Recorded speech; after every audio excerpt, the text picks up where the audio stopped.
एक बार फिर से लेकर हाजिर हैं प्रतापगढ़ जिले की दिन भर की बड़ी खबरों की शुरुआत करें इससे पहले आप सभी से एक निवेदन है कि यदि आपने अभी तक ग्लोबल भारत न्यूज को लाइक और सब्सक्राइब नहीं किया तो आज ही कर लें, जिससे आपको सभी नोटिफिकेशन सबसे पहले मिलती रहे। चलिए देर न करते हुए रुक करते हैं आज की पहली बड़ी खबर। शुरुआत सदर इलाके खबर से करते हैं, जहां यूजीसी के नए ड्राफ्ट पर कचहरी से सड़क तक आंदोलन की गई नारेबाजी। दरअसल प्रतापगढ़ में यूजीसी के नए नियमों को लेकर वकीलों का गुस्सा फूट पड़ा। शहर की सड़कों पर सैकड़ों की संख्या में अधिवक्ताओं ने उतरकर केंद्र सरकार के खिलाफ जमकर नारेबाजी की और इस एक्ट को काला कानून करार दिया। अधिवक्ताओं का आरोप है कि यह कानून समाज में जातिगत दूरियां बढ़ाएगा। टेजी चौराहे से शुरू हुआ यह विरोध प्रदर्शन पूरे शहर में चर्चा का विषय बना हुआ है।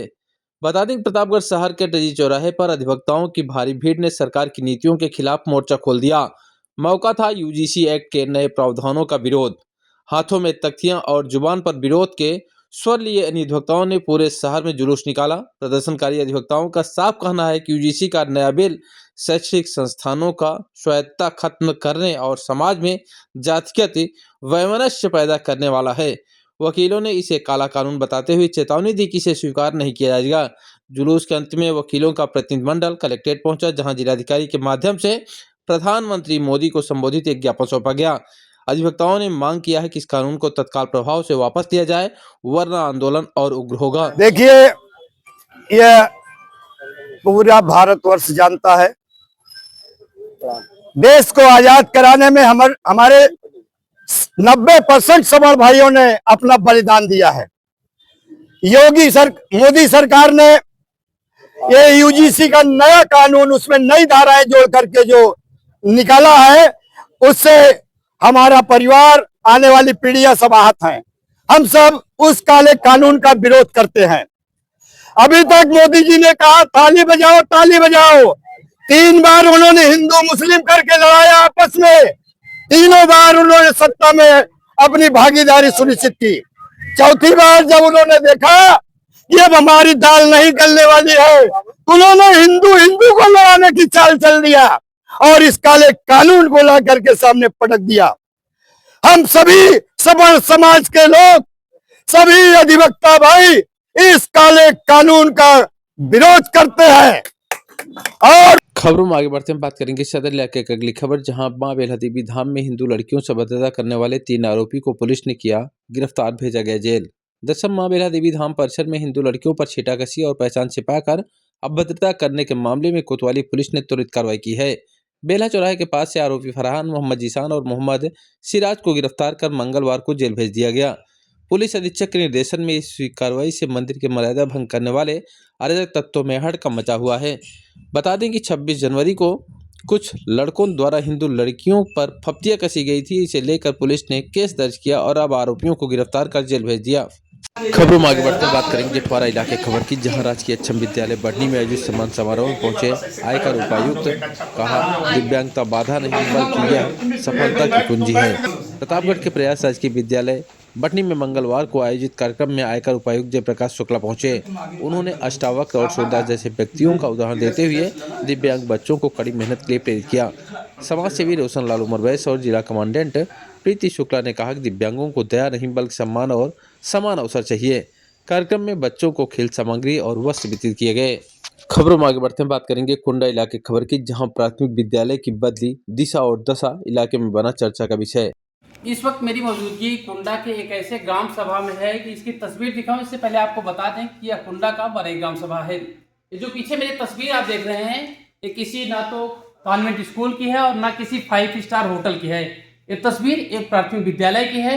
बरई के ग्राम प्रधान हैं, वह लगातार यूनिक कार्यों के लिए जाने जाते हैं। और एक बार तस्वीर देखिए किस तरीके से यहाँ पर बच्चों के बैठने के लिए सीटिंग प्लान किया गया है। बाकायदे कैमरे लगाए गए हैं और पूरा जो ये स्कूल है पूरी तरीके से सुसज्जित है। अगर यूँ कहें कि अगर ऐसे प्राइमरी स्कूल जिले में 2, 4 या 10 बन जाएं, तो आने वाले समय में जो प्राइमरी में बच्चे पढ़ने के लिए जाते हैं, दूर दराज जाते हैं, उनके अभिभावक बहुत अधिक पैसा खर्चा करते हैं, तो वो शायद कहीं बाहर न जाएं। आपको पूरी तस्वीर दिखाते हैं। एक कंप्यूटर लैब है इनका, इस तरीके की प्लान है, कंप्यूटर लगे हुए हैं और शानदार चेयर भी है। कई बार ग्राम प्रधान को सरकार और शासन से प्रशस्ति पत्र भी मिल चुका है। कारण तो आप देख ही रहे होंगे किस तरीके से यहाँ पर चेयर लगाई गई है बाकायदे प्रॉपर वे में, और जो क्लासरूम है बेहद ही आधुनिक तरीके से क्लासरूम को बनाया गया है। यहाँ पर जो बच्चे आएंगे उनके पठन पाठन की पूरी व्यवस्था की गई है। सरकार भले ही प्राइमरी स्कूल के प्रति सजग हो और जो फंड रिलीज करती है उसका सदुपयोग हो रहा हो, लेकिन प्राइमरी को माना जाता है कि वहाँ कोई भी अच्छे अभिभावक अपने बच्चों को भेजना नहीं चाहते। लेकिन इस तरीके का अगर प्राइमरी स्कूल जिले में 10 या 20 भी हो जाए तो आने वाले समय में जो ग्राम प्रधान है वह भी इसके प्रति जागरूक होंगे। साथ ही साथ जो बच्चे हैं उन्हें भी पढ़ने में मन लगा रहेगा। मैं आगे की तस्वीर दिखा देता हूँ आपकी। अभी यहाँ पर कंस्ट्रक्शन का काम भी चल रहा है।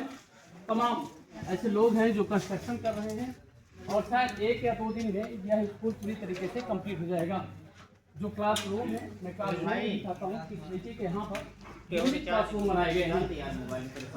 ये भी एक कक्ष है, ये देखिए यहाँ पर भी पूरी तरीके से व्यवस्थाएं की गई है, बोर्ड लगाए गए हैं और इस तरीके की जो स्कूलिंग है, जो प्राथमिक विद्यालय है, कोई गवर्नमेंट स्कूल नहीं है, तो यहाँ पर लोग आसानी के साथ आएंगे और जो बच्चे हैं उन्हें भी पढ़ाई में मन लगेगा, क्योंकि जो शानदार सुविधाएं के लिए एक स्कूल में जो होनी चाहिए वह तमाम सुविधाएं इन स्कूलों में उपलब्ध हैं। आपको दूसरे क्लासरूम भी करते हैं और यहाँ भी दिखाते हैं।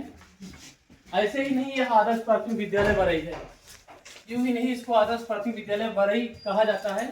उसका सीधे तौर पर जिस तरीके से ग्राम प्रधान ने इस स्कूल को बनवाया है, कहीं ना कहीं यही वजह है कि यह अन्य स्कूलों से इसे अलग और यूनिक बनाता है।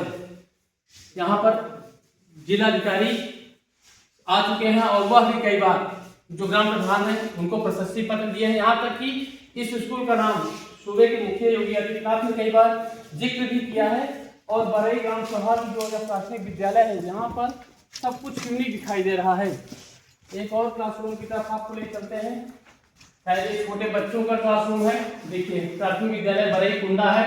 यहाँ month of the year, ABCD, multiplication table, part of body, translation, solar system, जो भी चीजें हैं वह बाकायदे विजुलाइज किया गया है। मतलब विजुअल के माध्यम से बच्चों को दिखाया जाएगा जिससे जो बच्चे हैं वह पढ़ सकें और उन्हें समझ में भी आ सके। और खास बात आपको दिखाते हैं, यहाँ के जो प्रधानाचार्य हैं उनका कक्ष सबसे यूनिक बना हुआ है। और अब हम आ चुके हैं इस कक्ष में। देखिए ऊपर ही लिखा है शिक्षा विभाग उत्तर प्रदेश। यह कक्ष देखने में भले ही छोटा हो, लेकिन यहाँ पर प्रधानाध्यापक बैठेंगे।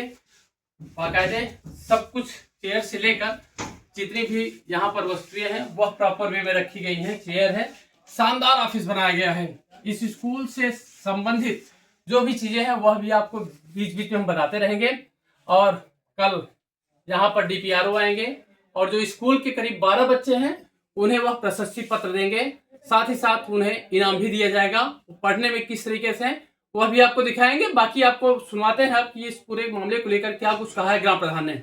इस गांव का है और क्या क्या सुविधाएं यहाँ पर उपलब्ध होंगी बच्चों के लिए। ये प्राथमिक विद्यालय और अबुल कलाम इंस्टीट्यूट जो है क्या कहते हैं ग्राम सभा बरई बिलासकुंडा प्रतापगढ़ में बना हुआ है। और यहाँ पे सुविधाएं इंस्टीट्यूट में हमारे कोचिंग और शिक्षण, जो भी गांव के बच्चे जिस तरह से पढ़ाई शिक्षा ग्रहण करना चाहेंगे वो सारी सेवाएं हम ग्राम सभा मिलकर प्रदान करेगी। ये बताइए, आमतौर पर एक कॉन्वेंट को मात दे रहा है, ऐसे स्कूल नहीं दिखाई देते, लोग प्राइमरी नहीं जाना चाहते हैं, लेकिन जिस तरीके से आपने बनाया है इसमें कितनी सरकार से प्रोत्साहन राशि मिली है और किस फंड से आपने इसको बनवाया है? मुख्यमंत्री पुरस्कार प्रोत्साहन राशि से हमें जो है क्या कहते 2022-23 में 20 लाख रुपए मिले थे, जिस मत को मैं इस इंस्टीट्यूट में इस्तेमाल करके गांव की शिक्षा और व्यवस्था के लिए लगाया। ये मत हमारा जो है मुख्यमंत्री पुरस्कार प्रोत्साहन राशि 20 लाख रुपए से कार्य किया हूँ। और लोगों के लिए, अपने गांव के बच्चों के लिए और भी जो भी कार्य हैं हम करते रहेंगे और जो भी खर्च होगा उसको गहन सहन करने की मेरी क्षमता है। और सरकार अगर हमारा सहयोग करती रही तो बहुत सारे और भी कार्य सरकार के द्वारा जो चलाए जा रहे हैं उसको अच्छे से काम करने की मंशा हम प्रकट करेंगे। प्रधान जी, जिले में करीब 1250 ग्राम सभाएं हैं, तो उसमें ये बरई इतना यूनिक क्यों है और जो भी आप काम करते हैं इसके पीछे क्या प्रेरणा है और कहाँ से आपको ये प्रेरणा मिलती है कि इस तरीके की यूनिक काम किया जाए? मैं विदेश रहा हूँ, विदेश रहने में मेरा जो वहाँ दुनिया मैंने देखा, और जब अपने देश लौटा तो जो है यहाँ मुझे एक सोच हुई कि कभी अगर मौका मिला तो लोगों ने मौका मुझे दिया, और प्रधान जब मैं बना तब से मेरे मन में चीज़ें हैं कि जो भी सरकारी योजनाएं हैं और अच्छा काम करके एक अच्छी व्यवस्था दे के अपने प्रदेश का नाम, अपने देश का नाम रोशन करूँ।